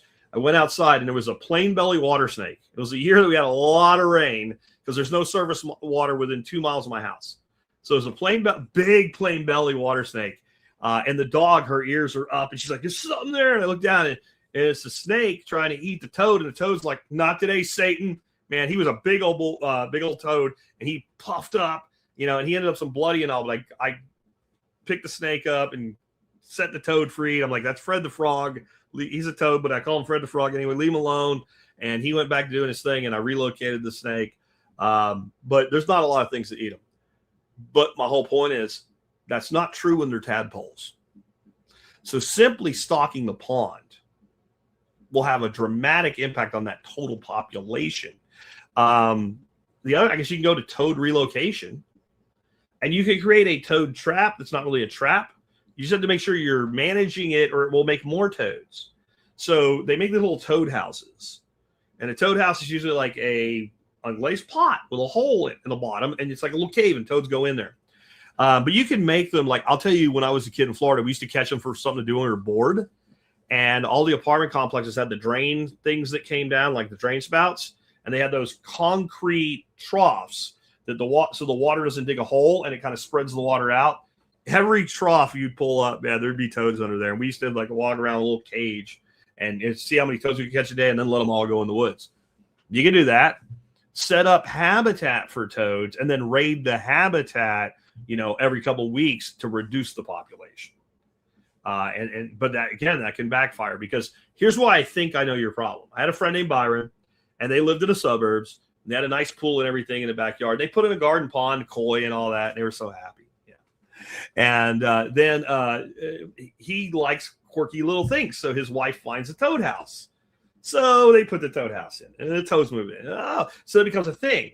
Like when you go somewhere, if there's a cool toad house, some people collect shot glasses and whatever. Byron collects toads. Buy him the toad house. And then that led to, manufacturing his own little toad structures. And then all of a sudden, the backyard in the spring was like, it's all night long. And they had an in-ground pool. And they go out in the middle of the night, and there's 100 freaking toads cruising around in the pool. Now, they're not going to reproduce in there, but they don't know that. And so everything got ripped out. Try not to do that. The toad is your ally. Get your wife if that's the problem, get some earplugs. If you have any follow-up on this, let me know, and maybe there's something else I can do. I'm going to see if there's any follow-up on it yet. Noise. No questions today. Just a comment for the algo. Thank you. Yeah, that's about all I see. I did see another question, though. The noise is like nails on a chalkboard. Yeah. That's the advice that I have. I really don't know anything that eats them because of that bufotoxin. Ecomouse, where you been? Where the hell have you been, Ecomouse? I ain't seen you forever. Glad you're back. Question: grasshopper control. Trying wood chips, lasagna mulching, hugelkultur, wall panini, and potato tire columns. Well, those will all help. I'll tell you some things about grasshoppers. Number one, they generally don't like to eat really healthy plants. They do like healthy grass, but they generally eat plants when they're stressed. To the point where if you have a tree that's really stressed, they'll literally girdle it eating the cambium because it's producing extra sugars and that attracts them. So most of what they're going to go after tends to be stressed. So everything you do to reduce the stress of the plants would be better. I think you live where you can do a little bit more with the whole livestock thing, if I remember right. If I'm wrong, I'm sorry. But if you do, I'll tell you the number one destroyer of the grasshopper, the turkey. The turkey views the grasshopper like you view creme brulee sitting next to filet mignon. I mean, it is the pinnacle of what the turkey wishes to consume. And turkeys are freaking voracious predators. So whether you had full-time turkeys on duty or you bring in a meat run of poults every year, and that way they're going to grow right through the grasshopper season, then you have food for I don't have grasshopper problems at all, because the other thing that destroys the grasshopper is the duck. Now, you need enough to balance the volume, but ducks are just, they see grasshoppers. I'm not saying there's no grasshoppers. We have grasshoppers popping up here and there, see them in the garden and stuff like that. But when we moved in, the first summer, you walked through the field, it was like, it looked like quail taking off, but it was grasshoppers. And the ducks knocked them to shit. Chickens would eat them as well. The other thing you can do is learn about IPMO. IPMO, though, is a contact killer, and it's basically a way that you train bacteria to feed on chitin. And I can't get into how to do it today, but if you were to, the beauty of that is when you see a lot of grasshoppers, if you spray them with it, a couple days later, they look like mummified. But if it's on something and then it dries and your ladybug or whatever walks across it, it won't hurt them at all. So that would be another thing. Grasshoppers, every predator eats them basically until they get to a certain size, and then they're hard to kill. So you have to think about that. But my number one biological control for grasshoppers would be turkeys or ducks. And if you have any other thought on that, another Ecomouse question. I'm going to give you two because you've been gone so long and I've been missing you, Ecomouse. Why no 100% like? Smash the like button or face my fiery wrath like Foamy the squirrel. Yeah, Ecomouse is pretty big. That's why part of why I've been missing. You're always lashing everybody for not hitting that like button. Please do that. Please hit the likes. I used to have a custom banner just for Ecomouse. They said something like, hit that like or Ecomouse wrath will be harsh or something. I had to delete it because you've been gone so long. I'm so glad you're back. I think that's, and other people are yelling out to Ecomouse there. I think that's all of it for the day. We're at an hour and 52. I wanted this to be an hour 30, so we're over by 20 minutes. I really enjoyed it. I enjoyed this whole week, guys. If you can't tell, I'm kind of on fire with presentation this week as my wife says goodbye to me. I'm going to wrap it up there. Thank you so much for tuning in today. Tomorrow, I'll be doing an expert council Q&A show. Got a great lineup already for you. Again, the person that asked the one question about stocking ponds, if you get me a detailed question, I'll do that tomorrow. Otherwise, I'll do something else. Take care, guys. I will catch you tomorrow. What is Jack's email? Come on. It's the most public email on planet Earth. Jack at thesurvivalpodcast.com. TSPC in the subject line guarantees that I'll see it. Doesn't always guarantee that I'll respond, but I respond to probably 90% of emails that come in still to this day after 18 years. Take care, guys. Catch you tomorrow.